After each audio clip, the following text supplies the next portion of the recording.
So today's session is us talking through some summary information about Merseyside, and that'll partly be based on population data. It'll partly be based on audience spectrum, which I'll explain in a sec, and it'll partly be based on audience finder data. So that's what we'll cover. There's also a chance to have a bit of a conversation and discussion about how things are going. We're also aware that you've got your the Liverpool cluster for those who are involved in it, and we can talk about that in a little bit of a sec. But just to kick us off, let's do a little round of intros from our end as you keep introducing yourself on the chat. I'm Oliver Mantell. I'm the Director of Evidence and Insight at the Audience Agency. And for the tape, so to speak, I am a, call it middle-aged white male with blonde-ish hair. And so I'll sort of do some of the introduction, hosting, etc. But lots of the credit for both the work behind this, but also their presentation goes to my colleague Isaac. You can introduce yourself now. Hello, yeah, I'm Isaac Key-Lavelle. So I'm a research assistant in the team with Ollie. And yeah, for the purpose of the tape, I'm a white man in my mid-20s with dyed blonde hair. Wow. And we're also joined, as well as by Megan, who's just introduced herself briefly in the chat, by Nancy, who is obviously working with a number of your organisations. So Nancy, do you want to? Hello, yes, I'm Nancy Chatelaine. I am, for the record, a white woman in her mid-30s with brown hair. I already know loads of you because I generally kind of facilitate and manage the Liverpool City region group on behalf of the Audience Agency. So that's a group of organisations who work together in terms of kind of benchmarking their data and using shared kind of survey templates, and we produce a report at the end of every year for that group. So I think there's a few people here. I possibly work with some of your colleagues as well, if you don't know me already, but lovely to see some of the new faces as well. Okay, thanks. And just to pick up in relation to that report, because that's happening in the background, our research team working on that, and it's covering a variety of topics which largely don't overlap with what we're talking about today. So between the two of these pieces of evidence, you'll get kind of overall population things from here, and more detailed things around the survey reporting, some more detailed analysis of box office data and crossover and churn and all that kind of thing through that. So hopefully it'll all fit together in a beautifully seamless fashion. But let's see, shall we? Okay. So yes, so thank you all for coming along. It's probably worth saying that, of course, this being your local region, you will be the sort of the experts, but we're sharing what we know to sort of help fuel that conversation. So do please chip in on the way through about the particular things that you know or things you've observed, or if you can contextualise bits of the information we say. So if we sort of flag something and go, oh, this group's really high in this area, or this particular thing's happening, obviously you may have a sense of exactly what's driving that. So please do. Please do join in with that. So there we go. So can you move us on to the intro bit? The other thing to say is we will have a short break partway through, just because there's only so much data that people want in one helping, I've generally found.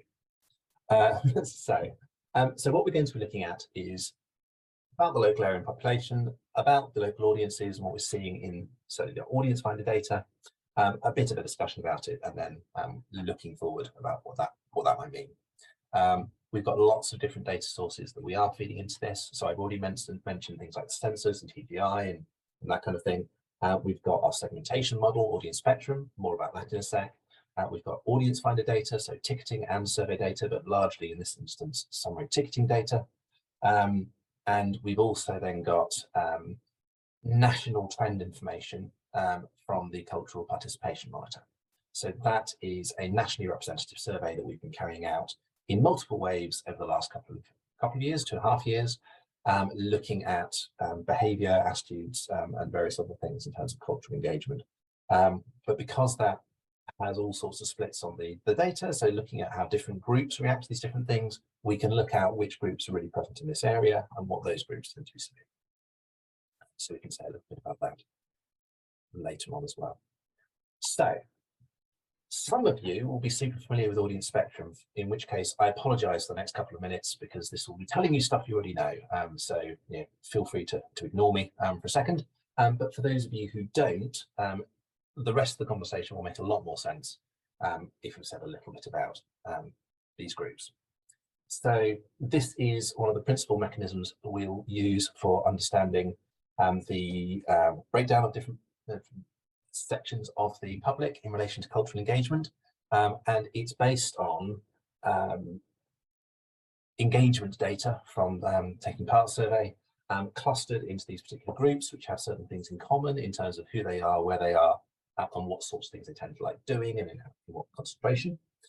So in particular, we see here we've got three of these groups highlighted, and these are the ones that are, relatively speaking, on average higher engaged, of which we have metroculturals, who we're largely going to ignore because they're largely based in London, and that's entirely not here. But the other two groups that are relatively prominent, commuter land culture buffs, who tends to be based a bit further out, a bit more traditional tastes, relatively affluent, so kind of commuter belt of large cities, of which there are pockets around Liverpool.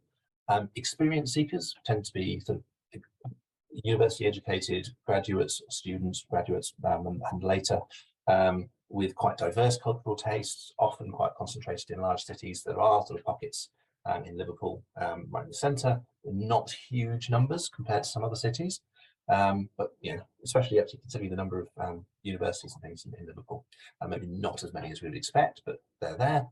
Then we've got a whole load of middle engaged groups, so dormitory dependables, if you like, they're kind of like less intensely culturally engaged, sort of dormitory town version, the equivalent of the commuter land culture buffs, tend to be maybe slightly younger, tend to have more mainstream tastes, or tend to go for sort of high profile things, rather than being sort of super culturally engaged and sort of culturally identified. Trips and treats tend to be kind of often driven by having youngish families, not exclusively, but often, and based on sort of further out around to the edge of the city, we'll see a big band of those as we go through. In fact, they're one of two segments we'll talk about a bit as we go through, particularly. And home and heritage, who tend to be more rural, and they tend to be less present in the areas we're looking at, with a few little hotspots that we'll touch on. And then we move on to the typically lower engaged segments, noting, of course, that someone can be in any of these groups and engage. It's just that, overall tendencies. So we have up our street, tends to be relatively sort of long-term settled communities, often based in sort of northern terraces. So this is sort of the classic place you'd find up our street. So there's loads across lots of the northern cities, and there's here in Sheffield, similarly, sort of Leeds, Liverpool, Sunderland, etc. So there's that group. They're not. They're present in relatively high numbers here. Supported communities, which is probably the group where we looked at the more detailed breakdown below each of these, because each one's split into two. Sorry, can you go back up? Yeah. Where there's a really big difference between the subgroups on this one, so it's maybe worth flagging that. It's a combination of relatively younger people, albeit not a huge proportion of those, but tending to live in council flats and or supported accommodation, and older, often homebound, often sort of long-term health issues, etc. Groups. So it's a bit of a mix in that supported communities group. But neither group tends to travel terribly far for culture. They tend to not be sort of terribly motivated to culture as a sort of identifier or sort of self-perception. So that's those. Again, there are pockets of those in the local area, but there are absolutely loads of this group, frontline families. They're big across lots of the northern cities, but it's a tendency for relatively lower income family groups. Either they're sort of starting out or just getting a little bit sort of older to middle-aged-ish, but lots of children being a key driver of what they do, cultural engagement, also staying relatively local. And then kaleidoscope creativity finally, which again is quite an urban group. It's quite sort of metropolitan based, often from the really biggest cities.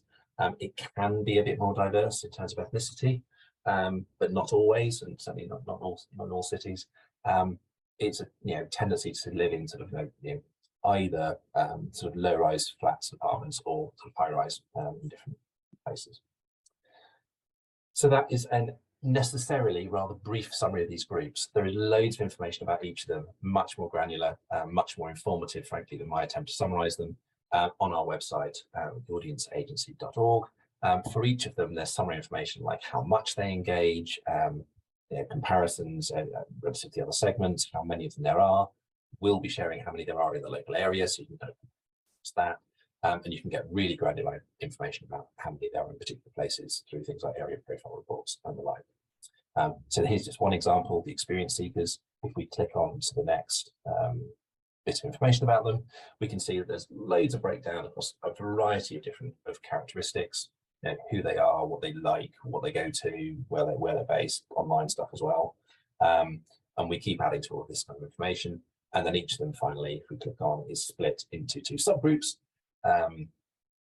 So in this case, it's more like students and graduates and sort of older, more settled families.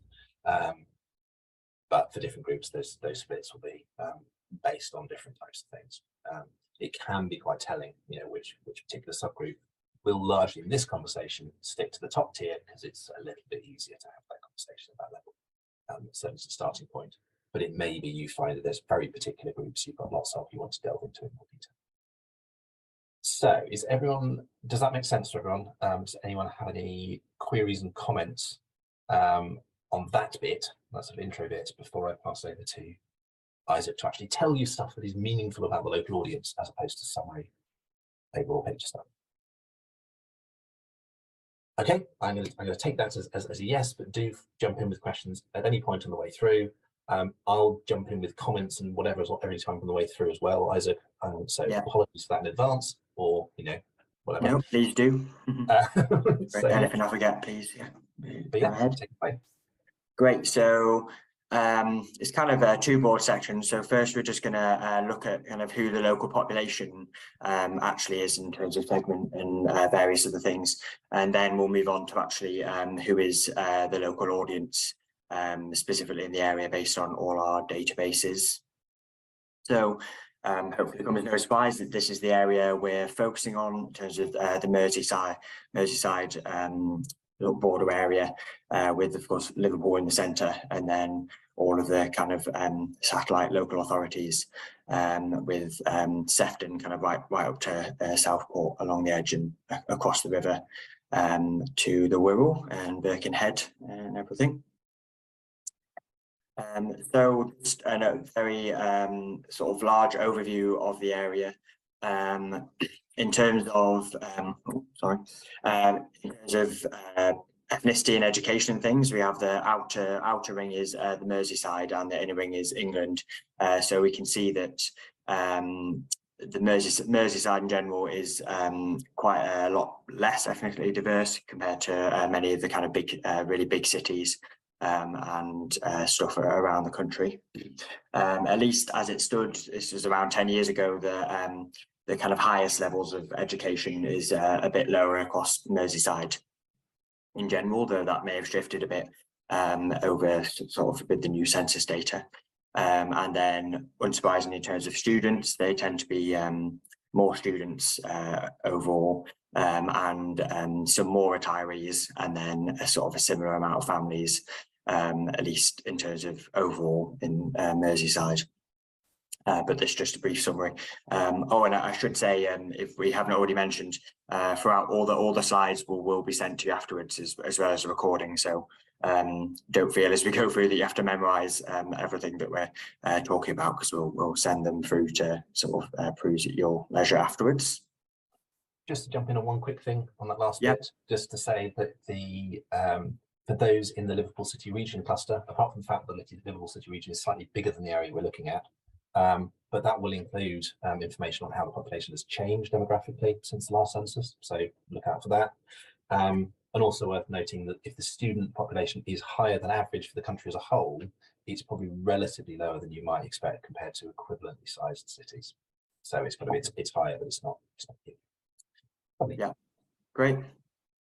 That's the general kind of census to the population, and then just moving on to looking at the overall population, Merseyside versus the UK in terms of our spectrum segment.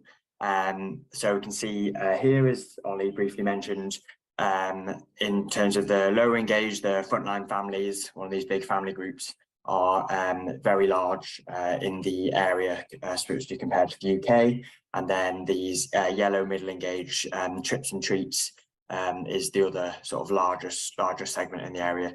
Another sort of middle engaged family group, whereas at the top with the high engaged groups, there's tends to be less than you find around the UK, especially kind of experience seekers and metroculturals, which we kind of won't mention much because they're not really present in the area. But then other than that, there's just a smattering of the other segments, middle engaged as well. Kind of for a profile, this is pretty well balanced compared to some of the other areas we look at. There's kind of a lot of the segments are fairly present, but as you say, dominated by these family groups, which we will focus on. So yeah, the low engaged, they make up about 47% of the population. So nearly half of the population is this blue low engaged group. And then, as Ollie mentioned, we have these sub-segments that really tell you a bit more about who's in the area. So rather than just saying kind of frontline families in general, it's interesting to see that nearly all of the frontline families, like 15%, is taken up by what summarizes like younger cash-strapped families and couples kind of starting out. But then a bit more balance within trips and treats. We have both the like settled suburban families and also like modern young families building a like comfortable future, is kind of half and half within trips and treats. Another fairly large subsegment within lower engaged is these older residents of terraces and flats in built up areas. I imagine kind of around Knowsley and parts of Sefton, as well as in the centre of Liverpool, which just tend to be a bit younger and obviously full of the students, as we'll see later in the centre. And just to summarise the different local authorities, unsurprisingly, Liverpool is a lot more population dense than the others, followed by Wirral. This is just kind of a brief summary you can come back to of what the highest percentages are. So some things like experience seekers, these kind of young, often studenty types, are highest in Liverpool, as well, going along with the students.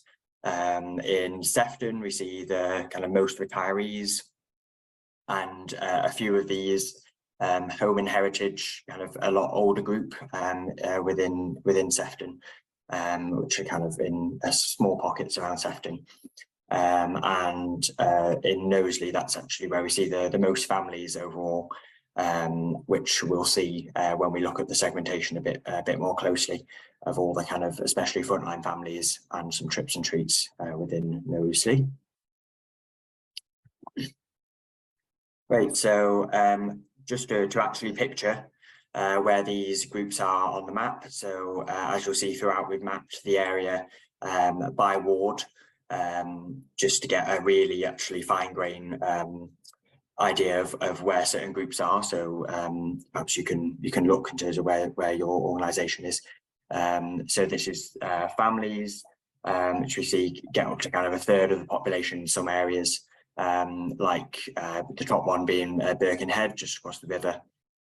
And also that within that part of the Wirral, Bidston St James is another area, and then kind of near the centre, more the centre of Liverpool, Princess Park.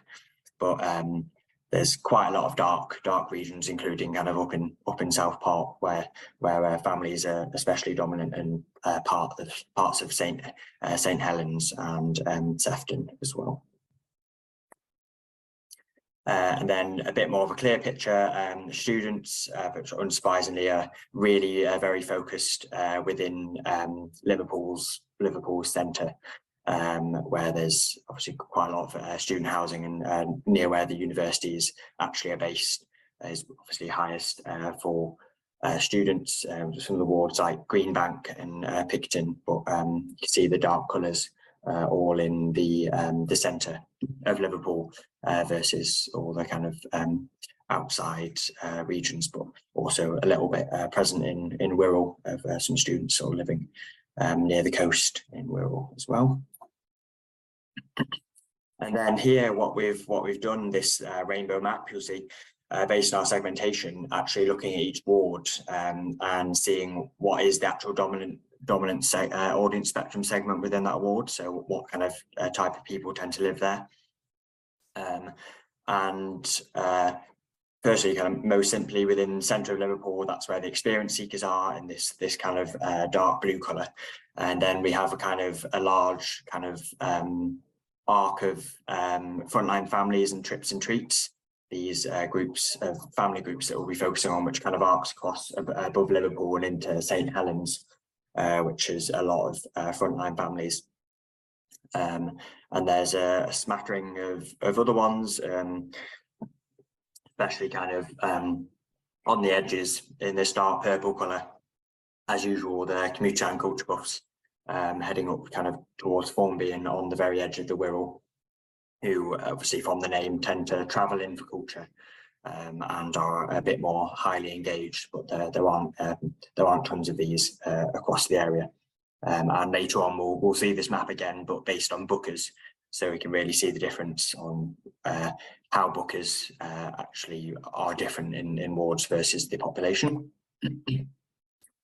So just briefly focusing in on these two big family segments in terms of where they're based. There's particularly dense part kind of up in Southport, and then parts of Knowsley, especially where this the other kind of red circle is, where it's particularly dense for families, but also parts of the Wirral, kind of not far from Birkenhead. But as you can see, trips and treats are pretty well dispersed. There's really quite a lot of dark patches across the area in various wards. And then just showing you frontline families, the less engaged sort of family segment. Again, with it being dominant in the area, it's very well dispersed, but more in the kind of built up areas in the centre of Liverpool and Birkenhead, and then also kind of within the right in the centre of St Helens over on the left is particularly high. But there are quite a lot of wards with kind of a third of them, as you see in the sort of 22 to 36 band, that are just frontline families in that area. So it's fairly dominant.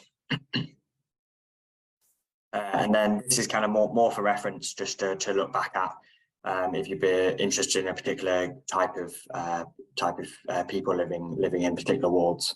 Then this is kind of a reference for the top wards, but you can see in some of them, like Central Ward is like 87% experience seekers, like it's essentially all experience seekers. And some of the wards like Norris Green and Parr are getting into kind of 2/3 of the ward are frontline families. But yeah, feel free to look back at this just to get an idea of how dominant a particular segment is in a particular area. It can also just be quite handy if you know an area really well. It can give you a really good feel for, oh, that's what that segment's like. So exactly, yeah. Direction. Yeah, perfect. Cool. Great. So just kind of a brief lateral move over to what Ollie mentioned. We do this very large kind of panel survey that we run a few times a year. The cultural participation monitor. So I'm just going to kind of focus in again on particular groups in the area, like families and particular segments within our cultural participation, our panel survey, the participation monitor, just to get an idea of what's actually happening within the area in terms of attitudes, rather than ticketing or the population, but actually what are people saying.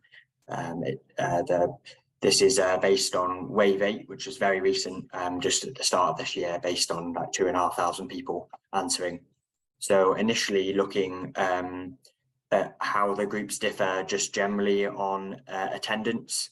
So like, have you done any in-person arts or heritage activities as well as online as a comparator? We can see that families, which are quite big, as well as within frontline families in the area, are tend to have higher arts attendance of some description of arts attendance of like sort of 90% versus in the 80s for other groups. And interestingly, frontline families, this lower engaged group, tends to be fairly popular compared to the other segments and groups in online arts and heritage, which I know is still being offered, albeit a bit less. Obviously now COVID is less of a worry.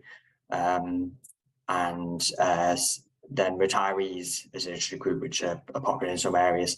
Unsurprisingly, overall tend to have lower, a bit lower engagement in person, and especially online activities is lower, we find, for retirees from our survey.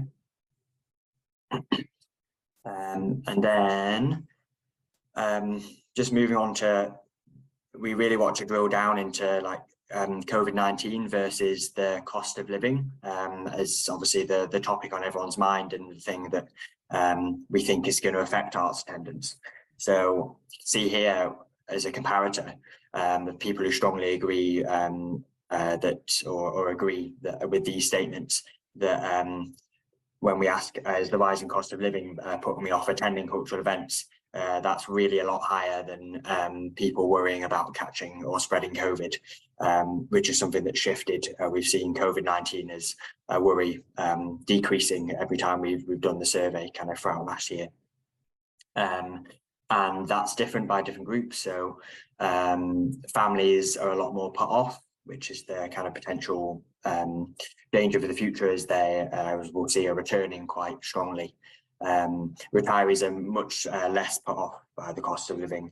They, in quite significantly less numbers, say that it's putting them off attending cultural events. So they're an interesting potential group in terms of expecting to be less affected by it, unlike families. So potential kind of opportunities there. And just some kind of summary statements from other parts of the CPM, although we have a long event on the CPM, so feel free to go and look at that if you haven't seen it.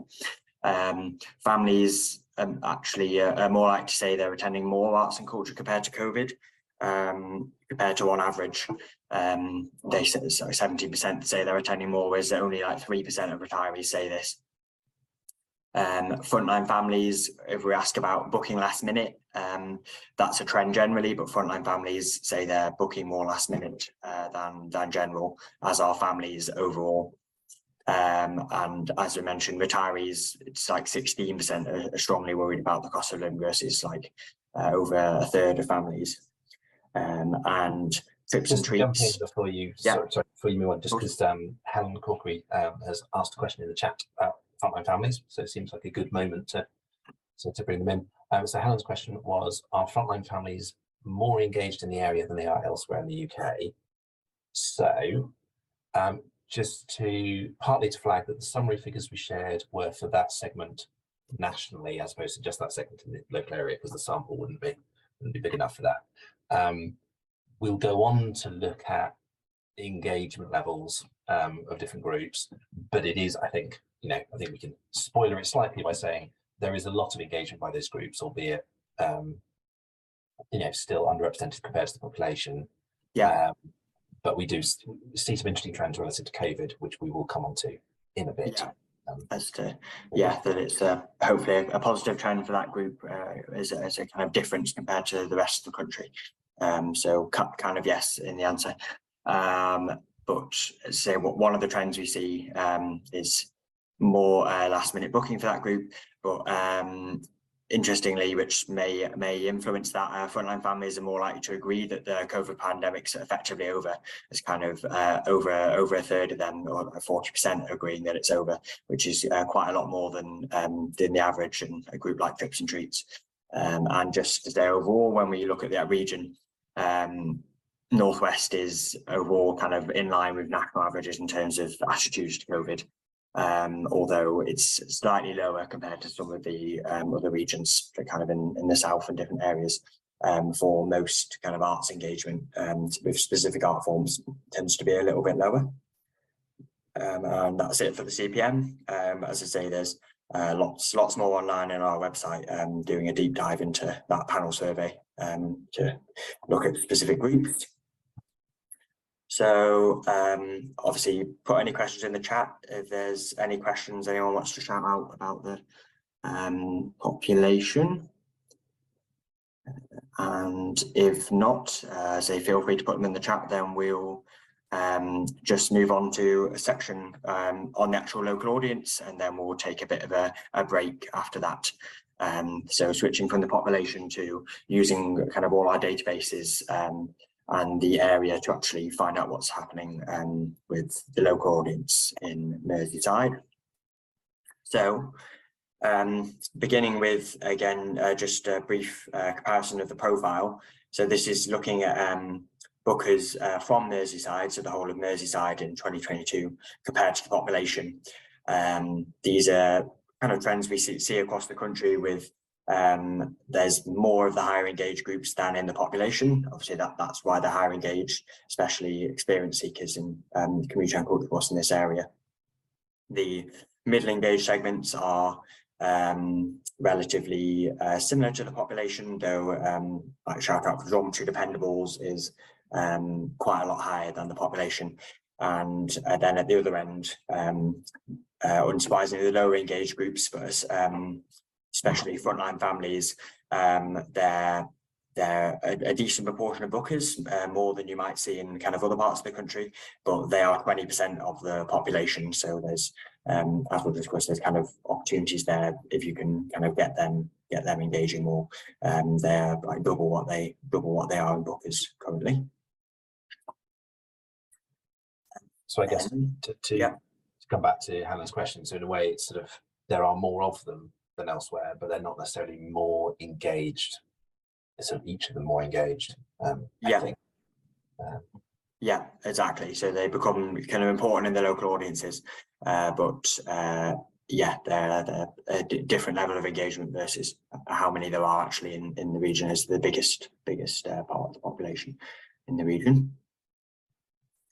And then this is, so we'll kind of switch between bookers in the area and also local venue data. So you can see a list there of various kind of really quite large venues, which are mostly Liverpool based, but are all, I say, relatively large. So this is based on quite a lot of ticketing data when we focus in on venues versus bookers as a comparator.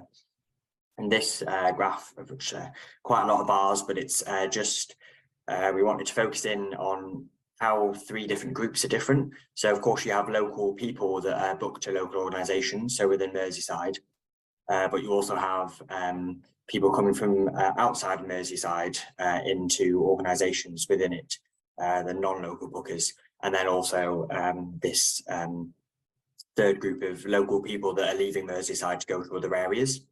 And we can compare their profiles and different things about them, which we'll go through after. But within the profiles, one thing that stands out, kind of unsurprisingly considering their community and culture buffs, is that this the very largest bar in the middle is the non-local bookers to local organisations.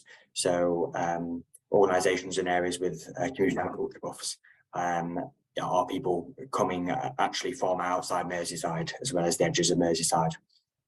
And within frontline families, this large group, that's kind of the opposite. Unsurprisingly, the frontline families are not really people coming from outside of Merseyside. It's more the 2 groups that they're mostly local bookers, and then there are some frontline families that just similar proportions are leaving Merseyside to go to nearby venues near Merseyside. So that's the profile, and then this is the same groups of local and non-local groups, but just looking per month. We just wanted to see do the proportion of them shift. Like, is there a very different proportion of local or non-local people coming in? But we see that the grey bar, local venues are drawing audiences primarily from the local area. That's why the grey bar is a lot bigger than the other bars of non-local people and people leaving. But it's not insignificant numbers. So you can see that the green bar is usually around half of the people going to local venues. So plenty of people do come from outside Merseyside to visit local venues, which varies across the country, but we have seen areas where it's a lot more basically just local bookers rather than this green bar of people coming in. And then the smallest being local bookers leaving to go to other venues. So that's kind of good for the area that people in Liverpool tend to stay local and don't tend to go to other venues outside of Merseyside as much as they stay. I think that that green bar in December is notably quite high, because often you get a much greater concentration locally, and you can see people aren't travelling out in December particularly, no more than they are other times. Yeah. So that's kind of interesting, but probably reflects the city region being a bit bigger than these 5 local authorities. So kind of the effective pull is probably in from those 5 areas. But yeah, I think that's kind of interesting. Yes, exactly. And December does tend to be bigger, and we'll come on to mentioning December again. But the kind of really successful big pantos and shows like that. But as Ollie said, so that draws in non-local bookers, as well as a very large bar of local bookers going to shows in December around Christmas. Then this is like location of bookers to local venues, like where are they actually coming from, not just the local area, like where in the rest of the UK they're coming from. So you can see in the blue areas of the local authorities, 40% of bookers to local venues are coming from Liverpool and Sefton, these big bars at the bottom. But also nearer the top, kind of a shout out for Wales, which is obviously quite near to the Wirral, is a significant proportion, at least compared to some of the pink bars, like the rest of the northwest. Wales is kind of similar in size to, and some of the areas like Manchester, where I'm based, as I'll say, I often go over to Liverpool for events. Greater Manchester is a significant portion, as well as like Lancashire and other areas that feed into Liverpool in terms of arts attendance. But yeah, big sections from the local area in terms of the different local authorities visiting venues, unsurprisingly, within their local authorities. So just moving on to, we've got a few charts, just kind of again breaking down. This is kind of where are bookers from these areas? Like, is it different in terms of how much they're going to different parts of the country? So we have the Merseyside average, but then you see, for instance, so bookers from St Helens are booking a lot more to the rest of the northwest. This 36% of the dark green bar within St Helens. Whilst I suppose unsurprisingly, considering how near it is, the Wirral tend to travel to Wales a lot more than other areas, which is perhaps unsurprising, though interesting, because of course areas like Liverpool are very close to the Wirral. So it's interesting that the Wirral is so much more to the rest of Wales than other areas. And then the others are kind of similar, but Liverpool itself is the most local in terms of bookers staying within Merseyside. And I should say this is a pre-pandemic picture, so 2016 to 2020. Although we wouldn't expect the actual behaviour of all to have shifted too much in 2022. And then a similar chart in terms of breaking down where people are going to, but this is looking at the seasons. So how does it change season to season in terms of where people are going to? Here you'll see summer is notably different. So especially to the rest of the Northwest and even the rest of the UK, local bookers are staying in the area a lot less. So interestingly, within the UK, it's like 5% Scotland. So presume obviously a lot of the big summer festivals and things, some of which we have within our ticketing database. People are travelling to things like that, and presumably kind of big summer events around the rest of the Northwest as well, with that 15%. Whereas the winter is the opposite. Winter, as is we often see across the country, winter and the Christmas period is the most local, with people staying in the area. Like 86% of bookers are really staying within Merseyside for Christmas shows, and much less going to other parts of the country. And finally, different art forms. So just the proportion of bookers going to other parts of the UK change in different art forms. As I mentioned, matching the winter picture, the Christmas show is incredibly local in terms of 93% of bookers are staying within Merseyside for Christmas shows. So it's much higher than other art forms. And film, again, which we've seen in other events, people in film are going a lot more further afield in terms of to other parts of Northwest. Obviously, there's kind of big independent cinemas of various cities, like here in Manchester and other parts outside of Liverpool, that people travel to perhaps when they're on a day out in the area. Just to pick up on that film thing, because we do know that film audiences on average tend to stay more local. It's just in the data set, because audience finder tends to cover largely lots of performing arts venues that then may have film programs, like Home, for example. That's why you end up with these concentrations of a few major hubs that tend to draw people further distances. So don't take this to think that all film audiences behave like that. It's more about film within this kind of context. Yes, exactly. It's definitely a factor. Same with a venue like Home is one in Manchester that does big film programs, but also other things. So it's kind of part of people's visit is kind of interesting. But they those two art forms tend to be quite different, but it's a fairly dense chart. So feel free to look back and look in your particular art form and how people are behaving within that art form. So back to some maps. So again, we looked at population before, but this is actually looking at bookers by ward. This particular one is showing booker penetration, which we just use to kind of keep constant. So we do the number of bookers out of the actual households in that ward. So we get a really good reflection of how many households are booking. And we see here it gets up to kind of nearly like 2/3 of households within a particular ward are booking, particularly in parts of kind of the edge of the Wirral, some areas up kind of near Formby, and areas up towards Southport, and then unsurprisingly in kind of parts of Sefton, or on the edge of Liverpool. There's some particularly dense wards where over half of people within that ward are attending some kind of venue around the area.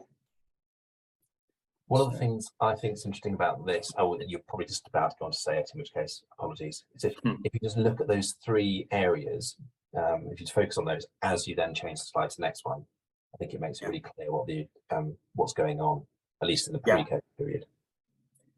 Yeah, exactly. So you can kind of see what the dense areas become. You get in the centre of Liverpool. Again, this is just the population, but the experience seekers in the centre of Liverpool, and again, this is just looking back at the population, these bands of trips and treats and frontline families, which are this purple and yellow really all over in the population. So this is just kind of a refresher, and then you can see how it changes with bookers, kind of changing between the two. Unsurprisingly, quite a lot of the frontline families dominant wards, some of them disappear, where other segments are taking over, especially like treats, so being the more engaged family group. You see the yellow appears a lot more on different wards in terms of who's booking the most. But some of the things that remain the same are like commuter and culture buffs, this higher engaged area along the edges of the Wirral and up kind of towards Formby, but this core of experience seekers in the centre of Liverpool stays the same in terms of, unsurprisingly, being a higher engaged audience. They are they're kind of holding their own in terms of bookers, but as we'll come to, it's the next map. It's interesting to see where frontline families, being a low engaged group, are still dominant in that ward in terms of these areas of family groups, even over another family group like trips and treats. And that's putting that into a bit more. This map's putting that into a bit more of a focus in terms of these groups. So we just took each ward and just coded it in terms of, are there more trips and treats in yellow, or are there more frontline families in that area? And then the colouring is just to show where that segment is particularly dominant. So like over a third of bookers in that ward are just this one segment of this one family segment. So parts of dark yellow in parts of Knowsley, sort of down near Liverpool, the trips and treats are particularly present. Also patches like up in Southport and parts of Sefton. And whereas the frontline families, this kind of lower engaged group, are still kind of holding their own in like the centre of St Helens, part of that, and areas around the edges of Liverpool itself and over the river. There's a patch, especially in Birkenhead, where a lot of the bookers in Birkenhead are this lower engaged family group, but they're obviously still holding their own and still quite dominant in those particular wards for bookers. So yeah, just very, very interesting because they don't tend to see that that often in terms of a lower engaged group dominating this many wards, but quite interesting for the area. Great. So that's me for now. We've kind of looked at the population and the audiences in the area. Lovely. Well, I will push on and we'll take it from there. But as I say, section, we're starting off talking about the way things have changed, trying to draw some conclusions for this, but also then sharing your thoughts and reflections as well. So, Isaac, can you advance the slide to the beginning of the change? And while you're doing that, let's just explain the sort of background and context of this. So what we've done is looked at the average of 2017, 18 and 19 data, sorry, can you go back again, and compared that to 2022 as a whole. And that's something that we've done looking at the whole country, and we've also done it looking specifically at, on the left of this line down the middle, local organisations, so that list we looked at before, but also then local bookers and seeing how that's changed overall. So this is essentially saying what's happened to audiences since COVID. I say since COVID, for those who think that COVID is a thing that has gone, but anyway, since the pre-pandemic period at least. And the overall picture, just looked at this family context, you know, looks kind of fairly standard, and maybe not sort of not particularly great news, but you know, a slight drop in tickets, nothing too huge, a slight increase in performances, but again, nothing very big. A combination of those things meaning that actually any given performance might look a little bit emptier, you know, so 95% of previous capacity, but nonetheless, the overall engagement levels aren't particularly down. And indeed, if we look at the overall local population, there has been an increase in the number of people booking. So essentially, more people booking a bit less often to more events, resulting in things being slightly emptier. However, if that's the overall picture here, it's worth sort of putting that in the frame of what's happening across the country as a whole. And that shows us that actually the Merseyside seems to be doing really quite well compared to other parts of the country, at least across 2022. Because on average, across the a standardised set of organisations across the country, figures were down 12%. So much less of a drop in terms of numbers of tickets. So down 12% overall, 3% here. And when we've sort of dug away a little bit into the data, it looks like there was some particularly successful summer programming, some things which did really well, or sort of were reaching to a quite broad, quite popular audience. And we're seeing also sort of relatively strong impact on the family audiences that we've been talking about, the trips and treats, frontline families. And that's really sort of a bit of a theme of this next bit, is that how those segments are doing relatively well. Some of the ones that were doing quite well before, community land culture, Stormshire Dependables, not doing as well now. And as a result, we're seeing a bit of a shift, because those were a smaller bit of the population, but quite overrepresented. Now we've got the ones that are a bigger bit of the population actually doing relatively better. And so that's sort of maybe a bit of a shift in balance, but we'll come on to what that might be in a sec. So if you could advance us on here. So this is showing a longer term trend about how different groups have been behaving. So if we say whatever the figure for that segment was in 2017, whether it's high or low, whatever, we'll set that at 100, and then we'll look at how that's changed year by year on the way through. Now, most obvious thing is, it turns out all of them dropped a lot in 2020 for reasons which will be obvious. But notably, the ones that have done really well coming out of the pandemic are often the ones that are doing quite well going into it. So you can see that kind of quite thick, sort of big dashed line at the top there. Frontline families was doing relatively well before the pandemic, and as we come back out of the big drop, it's the one that's doing, relatively speaking, best compared to before. So it's up 40%, and this is just for local bookers. Similarly, trips and treats, not quite as extreme, but the same picture. It was doing relatively well before, and then has come back and done really well. Also true of Glasgow Creativity, albeit the numbers are much smaller. Dormitory Dependables, another big group, middle engaged, again, not as pronounced, but same kind of picture. And the groups that are doing worse are, generally speaking, some of those older groups. So home and heritage, community land culture, supported communities, and up our street are kind of not particularly down, but they're certainly the bottom end of the pile.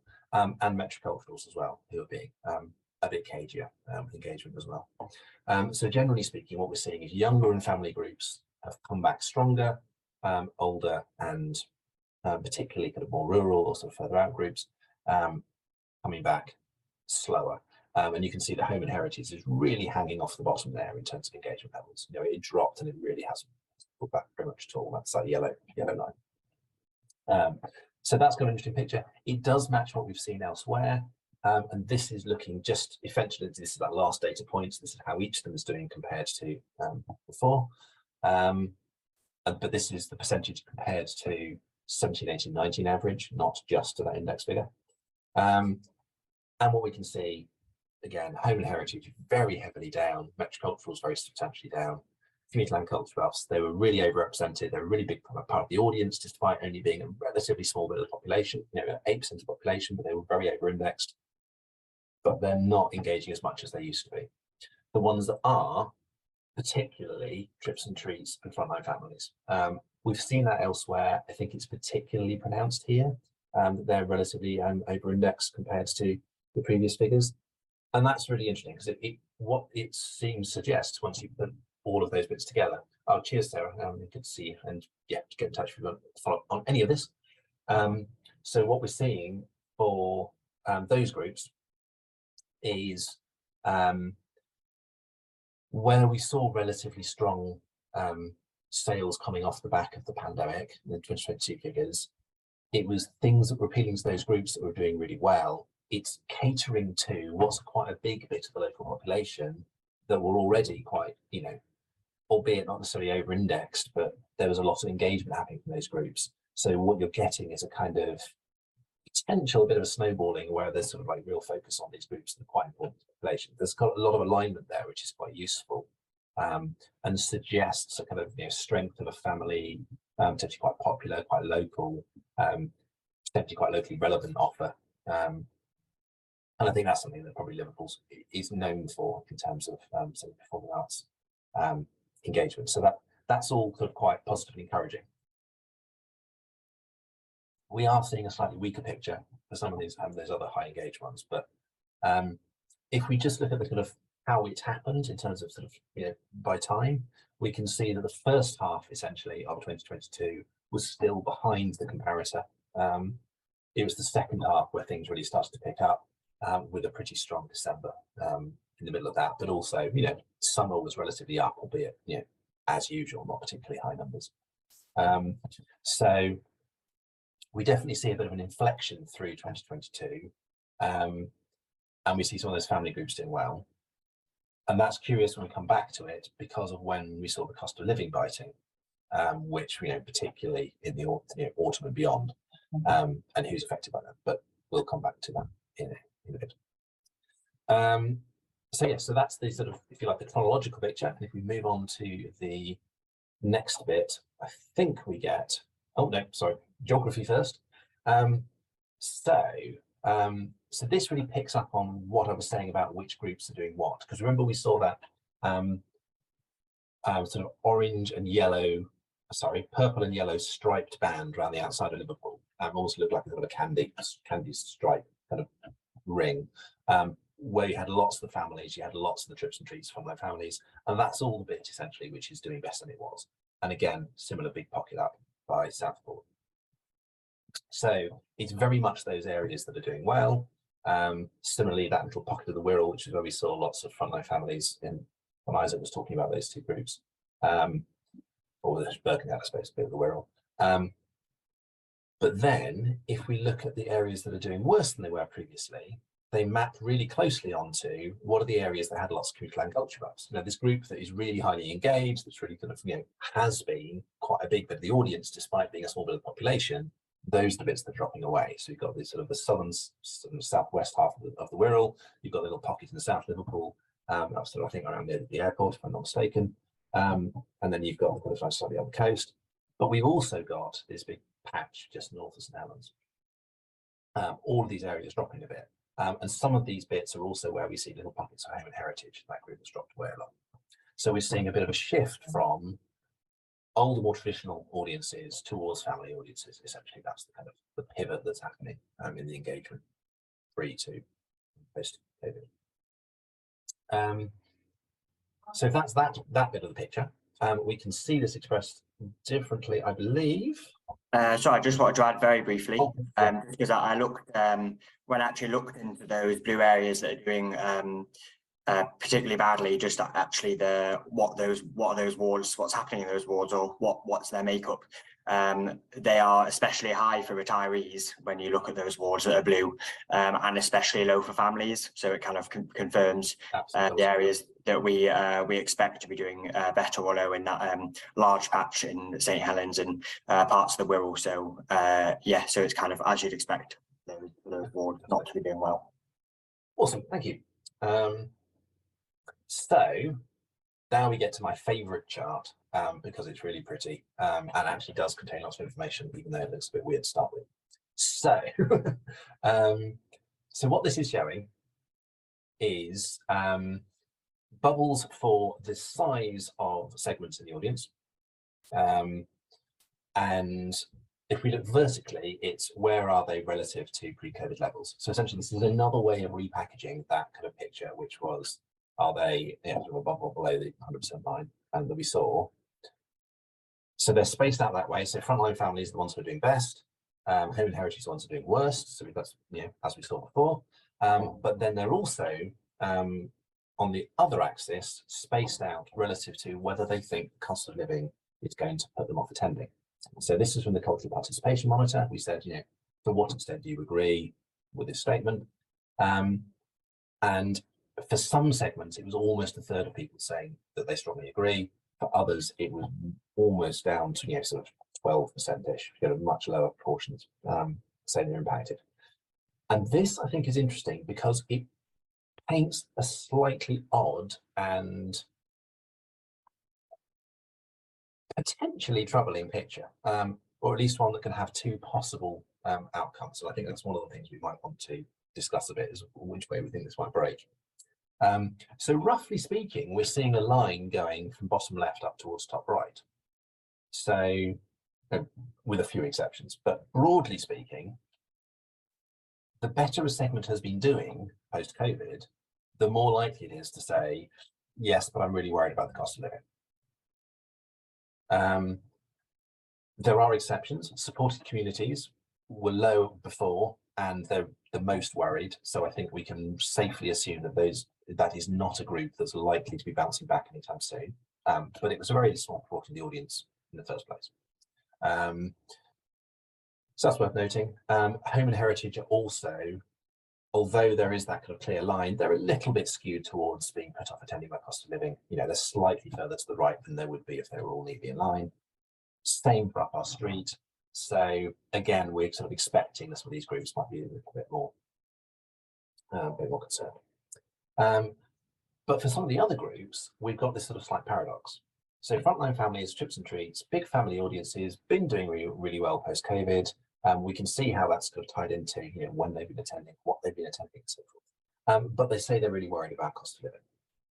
So we know that family groups will often persist with engagement for children, but beyond the point that maybe other groups would for other motivations, because, you know, children are really important to families. They want, you know, their kids are only young once, all that kind of thing. So you do see a sort of a greater stickiness in terms of engagement for family groups, but nonetheless, that's particularly where the pinch has been being felt. So it is possible, at least, that those groups, having bounced back pretty well, may start to tail off again. On the flip side, the groups that have been doing worse, community land culture trusts, Stormshire Pendables, not so much home and heritage, they're just doing worse and probably may stay that way. But some of these other groups that were really important, despite not being big in the population, have dropped back a bit post-COVID. Will they, because they're less worried about the cost of living, because I guess they're sort of more secure circumstances in various different ways, may they bounce back, at least as a proportion of the audience, if not in absolute numbers? Or, so that's one scenario, that we end up with a bit of a switch back over, with hopefully the families being sticky enough that kind of isn't too bad. The worst case scenario is that what we have is groups that were put off for one reason, you know, the older groups, the more traditional groups, etc., getting out of the habit of engaging, all that kind of thing, and then the ones that were coming back being put off for a different reason. And so the risk is you end up with kind of both halves being sort of reduced for different reasons. As I say, so far we're not seeing that drop in frontline families and trips and treats, but it is the thing that I would be most keenly looking out for in terms of engagement patterns. So if you're looking at your own particular audiences, you've got a sense of those areas where those groups are really in high concentrations. Indeed, some of you, I can't remember, but I think some of you may have your databases tagged with audience spectrum segments, so that you can get that if you wanted. So you can literally check on a kind of per transaction or per customer level what's happening with people in those groups. But keeping an eye on those groups and what they're doing, I think, is going to be really, really key as we look, you know, for the next sort of 3, 6, 12 months. Yeah. Particularly those two groups we talked about a lot, online families, trips and treats. Isaac, you want to... Just a brief shout out for my dashboard. If you want to kind of track this, we are tracking it. So we have a set of organisations that on our website, we have a published dashboard that's showing it's only kind of a couple of months behind in terms of showing the actual trends across the country. So please do visit and have a little look at the dashboard, and you can see obviously not just for your venue or art form, but across the country how a venue is actually doing in this sort of first 6 months of 2022, to see if cost of living is biting more, which off the top of my head it did look a bit like it's starting to peter out a little bit, but that may change, so please do have a look. Yeah, and of course we'll be doing another wave of the participation monitor in the next few months, next couple of months, to get the latest on that. So before we try and, or at least we have our first bash at drawing together some threads, and then we can have a conversation, and you can sort of augment it with other things. Is there anything else that anyone would like to ask or clarify from any of that stuff that we've been talking about? Any other bits that maybe were more or less clear? Or is everyone's still with us? Everyone's sort of, it's all making sense. So, okay. I'm going to take that as a yes, an enthusiastic yes, rather than the fact that everyone's gone off to have a coffee. So, what do we think it all means? So, if you can click me on, Isaac.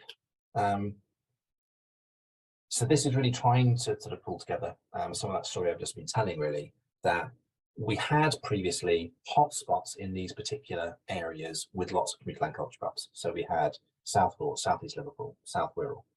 They weren't a lot of population.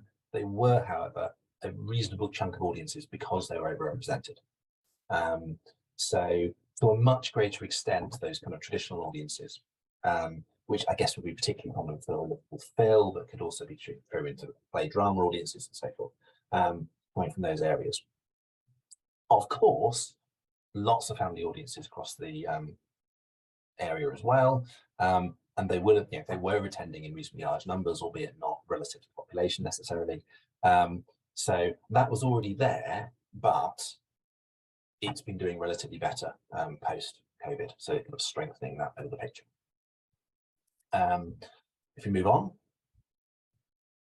so we've seen that picture. So we would expect to see a bit of a shift towards engagement from that band around the edge of Liverpool, rather than so much from sort of inside or outside that band. So kind of more of a kind of clustering in a kind of family donut in the city. We saw a strong summer recovery. We saw certain bits of programming, really, without going into details of share anything specific to individual venues, but some particular sort of big popular shows doing really well. So despite the fact that those areas that were high before have been relatively falling back, the overall picture is pretty strong. It's certainly strong compared to the rest of the country, which is great. But exactly those areas that have been coming back so well are the ones that are potentially most vulnerable when we think about the cost of living and that biting in different ways. So for some of the groups like frontline families, etc., there's a greater degree of just financial precarity in general. So anything which affects income costs, etc., particularly costs of basic goods, will bite much more quickly for those groups. But also where it played through into things like cost of heating, cost of travel and transport and driving, and indeed things like mortgages, that will also hit some of these middle-engaged groups substantially as well. So you've got kind of different bits of the income spectrum having high levels of cost of living increase for different reasons and different things contributing to those.